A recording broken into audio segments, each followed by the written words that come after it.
ሰላም አድማጭ ተመልካቾቻችን እንደምን ቆያችሁ? እንደተለመደው ማንቸስተራዊ በሆኑ መረጃዎች ተመልሰን መጥተናል። ለሚቀጥሉት ጥቂት ደቂቃዎች አብራችሁን ከቆያችሁ ስለ ማንቸስተር አዲስ የወጡ መረጃዎችን የምናጋራችሁ ይሆናል። እስከ ቪዲዮ ፍጻሜ አብሮነታችሁ አይለየን። ቪዲዮውን ከመጀመራችሁ በፊት ግን ለዚህ ዩቲዩብ ቻናል አዲስ ከሆናችሁ ይህ የማንቸስተር ዩናይትድ ኢትዮጵያ ዩቲዩብ ቻናል ሲሆን በዚህ ዩቲዩብ ቻናል ስለ ማንቸስተር ዩናይትድ ወቅታዊና አዳዲስ መረጃዎችን ስለምናጋራ ከመረጃዎቹ ትካፈሉ ዘንድ ሰብስክራይብ በማድረግ ቤተሰብ እንድትሆኑ በአክብሮት እንጋብዛለን። ከዛ በተጨማሪም ይህንን ቪዲዮ ላይክ በማድረግ ተደራሽነታችንን እንድታሰፉልን እየጠየቅን ዛሬ ወዳዘጋጀንላችሁ አዳዲስ ዩናይትዳዊ መረጃዎች እንለፍ። ማንቸስተር ዩናይትድ ሊቨርፑልና አርሰናል ለ21 ዓመቱ አጥቂ 86.5 ሚሊዮን ፓውንድ እንዲከፍሉ ተነግሯቸዋል። ሊቨርፑል፣ ማንቸስተር ዩናይትድ እና አርሰናል የኢንትራ ፍራንክፈርቱን አጥቂ ሁጎ ኢኪቲኬን እየተከታተሉት ይገኛሉ። የ2 ዓመቱ ፈረንሳዊ የፊት መስመር ተጫዋች በዚህ ሲዝን 21 ጎሎችን አስቆጥሮ አስደናቂ የውድድር ዘመን እያሳለፈ ሲሆን በአማካኝ በየ103 ደቂቃው ጎል ወይም አሲስት ያደርጋል እንደማለት ነው። የኢኪቲኬ አስደናቂ ቅርጽ ፍራንክፈርት ከፍተኛ ዋጋ እንዲጠይቅ አድርጎታል። የቡንደስሊጋው ክለብ 86.5 ሚሊዮን ፓውንድ ክፍያ እንደሚፈልጉ ስፖርት ቢልድ ዘግቧል። ፍራንክፈርት በቅርቡ በአውሮፓ ሊግ የሩብ ፍጻሜ ከቶትናም ሆትስፐር ጋር ባደረገው ጨዋታ ኢኪቲኬን ለመከታተል ፍላጎት ካላቸው የፕሪሚየር ሊግ ክለቦች የመጡ ስካውቶች ተገኝተው ተመልክተውታል። ማንቸስተር ዩናይትድ፣ አርሰናል፣ ሊቨርፑልና ኒውካስትል ዩናይትድ የቡንደስሊጋውን አጥቂ ለማስፈረም ፍላጎት አሳይተዋል። ፍራንክፈርት በ2023 ራንዳል ኮሎሙዋኒን ለፓሪስ ሴን ጀርመን በ95 ሚሊዮን ዩሮ ሲሸጡ የነበረውን ሽያጭ ለመብለጥ አቅደዋል። የክረምቱ የዝውውር መስኮት ሲቃረብ ኢኪቲኬ የአጥቂ አማራጮቻቸውን ለማጠናከር በሚፈልጉ ክለቦች በቅርብ ክትትል ይደረግበታል ተብሎም ይጠበቃል። ማንቸስተር ዩናይትዶች ታዲያ የሁጎ ኢኪቲኬን ዝውውር ያሸንፋሉ ተብሎ ይጠበቃል። ዩናይትድ በክረምቱ የዝውውር መስኮት የፊት መስመሩን ለመተካት ስለፈለገ ከአጥቂው ጋር እጅጉን የተገናኘ ክለብ ነው። በመላው አውሮፓ ያሉ ክለቦች ከፍተኛ ገንዘብ በማውጣት ፈረንሳዩን ለማምጣት ዝግጁ ናቸው።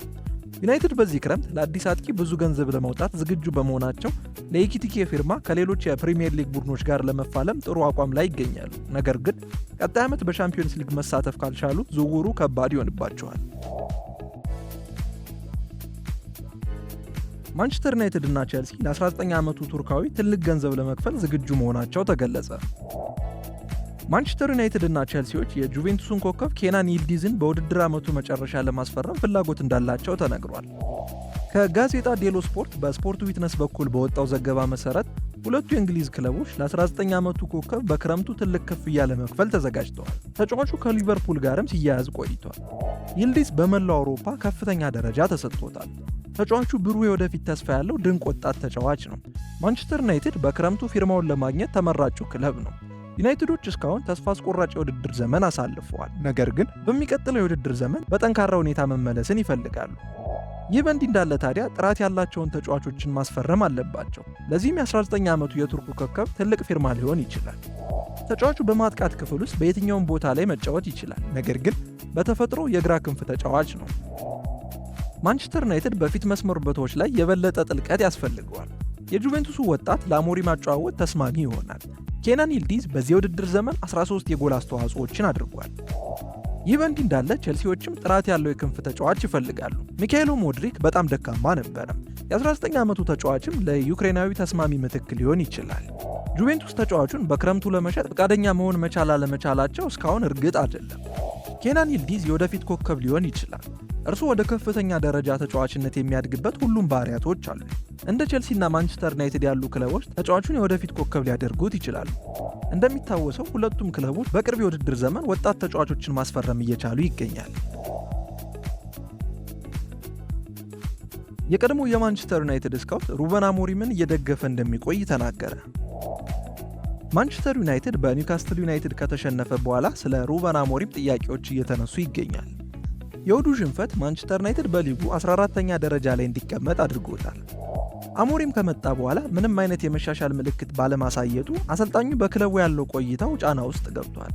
አሞሪም በዝውውር መስኮቱ የክለቡ ድጋፍ ሊሰጠው ይገባል። ነገር ግን በእጁ ባሉት ተጫዋቾች መሻሻል ባለማሳየቱ በፖርቹጋላዊ አሰልጣኝ ላይ ጫና እየተፈጠረ ይገኛል።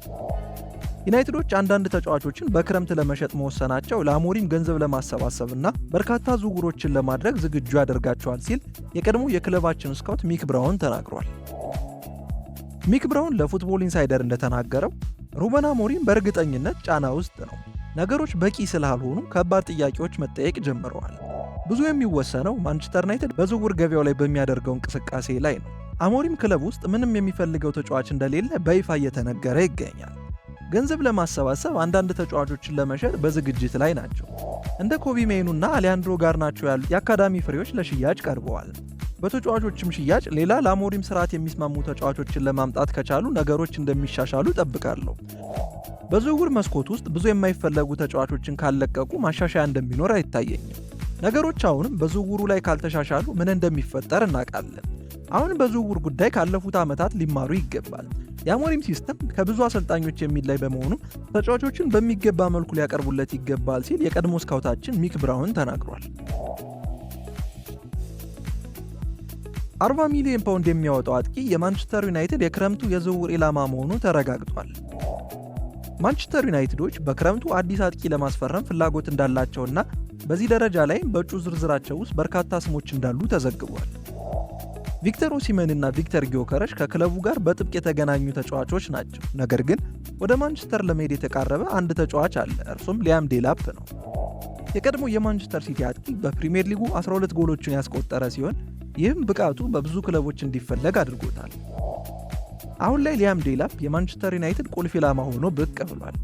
የቀድሞ የማንቸስተር ዩናይትድ ስካውት ሚክ ብራውን ለፉትቦል ኢንሳይደር ሲናገር ማንቸስተር ዩናይትድ ዴላፕን ለማስፈረም ፍላጎት ካላቸው ክለቦች መካከል አንዱ መሆኑን አረጋግጧል። ሚክ ብራውን ሲናገር ማንቸስተር ዩናይትድ ሲመለከት የማውቀው ሊያም ዴላፕን ነው።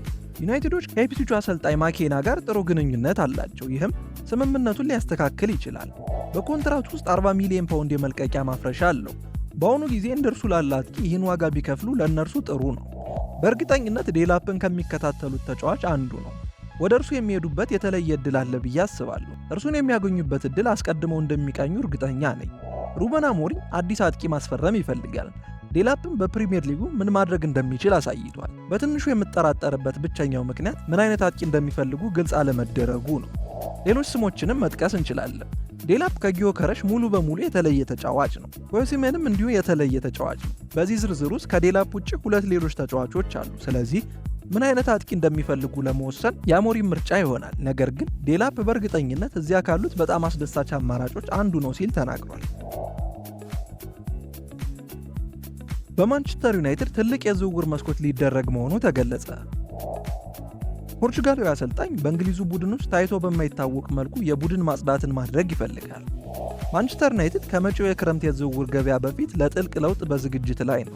በእንግሊዝ የታተሙ ዘገባዎች እንደሚያሳዩት የኦልትራፎርዱ ክለብ ወደ 240 ሚሊዮን ዩሮ የሚጠጋ ገንዘብ ለማሰባሰብ በማለም ግዙፍ የተጫዋቾች መልቀቅ ኦፕሬሽን ሊጀምር ነው። ይህ ስልት ለአዲሱ አሰልጣኝ ሩበን አሞሪም ቡድኑን መልሶ ለመገንባት አስፈላጊውን ግብዓት ለመስጠት ካለው ፍላጎት አንጻር ጥሩ ምላሽ ይሆናል። ሐሳቡ በፖርቹጋላዊ አሰልጣኝ እቅድ ውስጥ የሌሉ ተጫዋቾችን በመልቀቅ በዝውውሩ ብዙ ገንዘብ ማግኘትና ከፍተኛ ደሞዝ ከሚከፈላቸው ተጫዋቾች ጋር በነፃ መለያየትን ያካትታል። ክረምት ላይ በጣም ትልቅ የሆነ የዝውውር እድሳት ይኖራል። ክለቡም ትልቅ ማዋቀር ይፈልጋል። ሊወጡ የሚችሉት የተጫዋቾች ስም ዝርዝር በጣም ሰፊ ሲሆን ዝቅተኛ አፈጻጸም ያሳዩና በዕድሜ ወይም በውል ስምምነት ምክንያት ከአዲሱ ፕሮጀክት ጋር የማይስማሙ ተጫዋቾችን ያካትታል ተብሎም ይጠበቃል። ክለቡ ዓላማው ግልጽ ነው። ከአሞሪም ራዕይ ጋር የሚስማማ ባለተሰጥኦዎችን ለማምጣት ዋና ሀሳባቸው ሲሆን የክለቡ ዓላማ ቡድኑን በትልቅ ደረጃ ማደስ ብቻ ሳይሆን ቀዝቅዞ የነበረውን ቡድን የውድድር መንፈሱን ለመቀየር ነው። በዚህ ታላቅ ስራ ዩናይትድ በቅርብ ጊዜ ያጋጠሙትን ድክመቶች ወደ ኋላ በመተውና ባለፉት ጥቂት የውድድር ዘመናት ያጣውን ክብር መልሶ ለማግኘት ጠንካራ መሰረት ለመገንባት ተስፋ ያደርጋሉ ተብሎም ይጠበቃል። ማንቸስተር ዩናይትድ የውሰት ጥያቄውን ውድቅ አደረገ። ማንቸስተር ዩናይትድ የአንቶኒን ውሰት ወደ ሁለተኛ የውድድር ዘመን ለማራዘም ከሪያል ቤቲስ የቀረበለትን ጥያቄ በፍጥነት ውድቅ አድርጓል። ሰር ጂም ራትክሊፍ በብራዚላዊ ቀጣይ እንቅስቃሴ ላይ ያለው አቋም ግልጽ ሲሆን በቀጣይ ምን መሆን እንዳለበት በዩናይትድ ሰዎች ውሳኔ ተሰጥቷል። በ2022 ክረምት ላይ የቀድሞ አሰልጣኝ ኤሪክ ቴናግ የማንቸስተር ዩናይትድ ቦርድን በማሳመን ብራዚላዊ ተጫዋች ወደ ኦልትራፎርድ በ86 ሚሊዮን ፓውንድ የመጣ ሲሆን ይህም በክለቡ ታሪክ ሁለተኛው ትልቅ ዝውውር ነው። ቴናግ በወቅቱ በክንፍ ተጫዋቹ ችሎታ ላይ ትልቅ እምነት ቢኖረውም በኦልትራፎርድ ብዙም አልታየም። የአንቶኒ ፊርማ ከምንጊዜው ማስከፊው ፊርማ አንዱ እንደሆነ የሚሰማቸው ብዙዎች ናቸው። ሩበን አሞሪም ከአንቶኒ ጥሩን ለማግኘት እየታገለ የነበረ ቢሆንም የ25 ዓመቱ ወጣት በጥር ወር በውሰት መውጣቱ ማንንም አላስደነቀም ነበረ። አንቶኒ በአንዳሉሺያ እያሳለፈ ያለው ቆይታ መነቃቃትን የፈጠረለት ሲሆን በማኑኤል ፔሌግሪኒ ቡድን ውስጥ በአያክስ የነበረውን ነገር እያሳየ ይገኛል። በዚህም ምክንያት ቤቲስ ለተጨማሪ 12 ወራት ውሰቱ እንዲራዘምለት ለመጠየቅ ከዩናይትድ ጋር እንደተገናኘ በሳምንቱ መጨረሻ ተገልጾ ነበረ። ሆኖም ዴይሊ ሚረር እንደዘገበው ራትክሊፍ በዚህ ክረምት ተጫዋቹን በቋሚ ውል መልቀቅ እንደሚፈልግ በግልጽ ተናግሮ የውሰት ጥያቄውን በፍጥነት ውድቅ አድርጎታል። የዩናይትዱ የጋራ ባለቤት ለላሊጋው ቡድን ወይም ለሌላ ማንኛውም ፈላጊዎቹ ተጫዋቹን በቋሚ ዝውውር ካልሆነ በስተቀር እንደማይሸጡት ግልጽ አድርጓል። አንቶኒ በላሊጋ ውስጥ ያሳየው ብቃት አትሌቲኮ ማድሪድን ጨምሮ የትላልቅ ቡድን ፍላጎትን አስገኝቶለታል። ራትክሊፍ ታዲያ የሪያል ቤቲስን የውሰት ጥያቄ መቀበል እድሉ አሁን ላይ አነስተኛ ሆኗል። አለን ሺረር በሩበን አሞሪም ስር በማንቸስተር ዩናይትድ ምን መለወጥ እንዳለበት ተናገረ።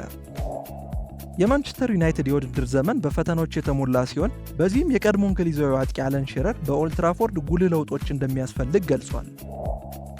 ዩናይትዶች እሁድ በኒውካስትል ዩናይትድ 4-1 የተሸነፉ ሲሆን ሩበን አሞሪም እና ቡድኑ ከሌሎች ከፍተኛ የፕሪሚየር ሊግ ቡድኖች በረጅም ርቀት ላይ መሆናቸውን ያረጋገጡበት ጨዋታ ነበረ።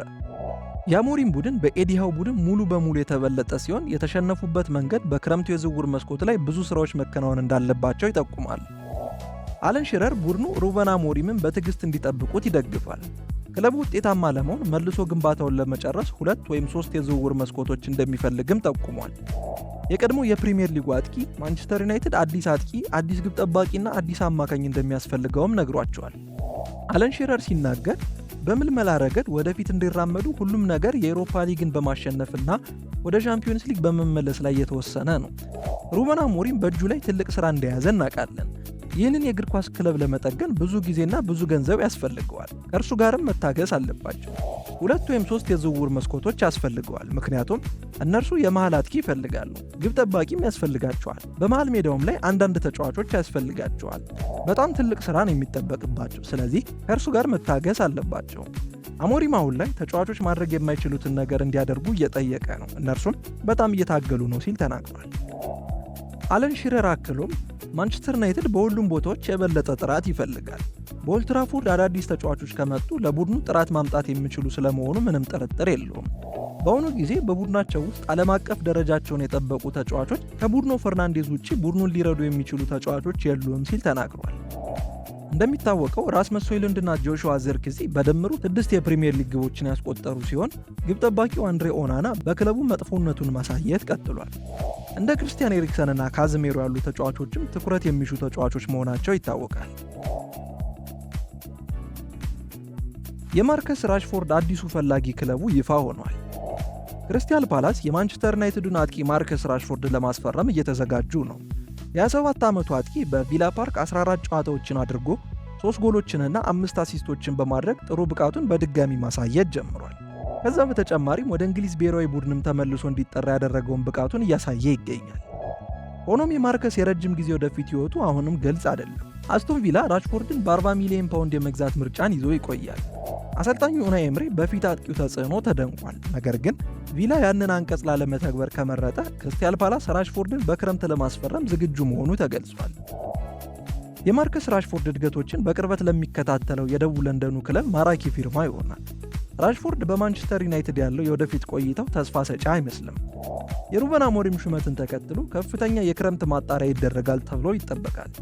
ዩናይትዶች በክረምቱ በሽያጭ ከፍተኛ ገንዘብ ለማመንጨትና የደሞዝ ሂሳባቸውን ለማስተካከል ተስፋ ስላደረጉ የ27 ዓመቱን አጥቂ መልቀቁ እርግጥ እየሆነ መጥቷል። የፓላስ ቦርድ የክንፍ ተጫዋቹን ፊርማ ለማግኘት ዝግጁ ይመስላል። ነገር ግን የራሽፎርድ በትልቅ ክለብ የመጫወት ፍላጎት ለፓላስ የህልም ፊርማ እንዳይሆን ያሰጋል።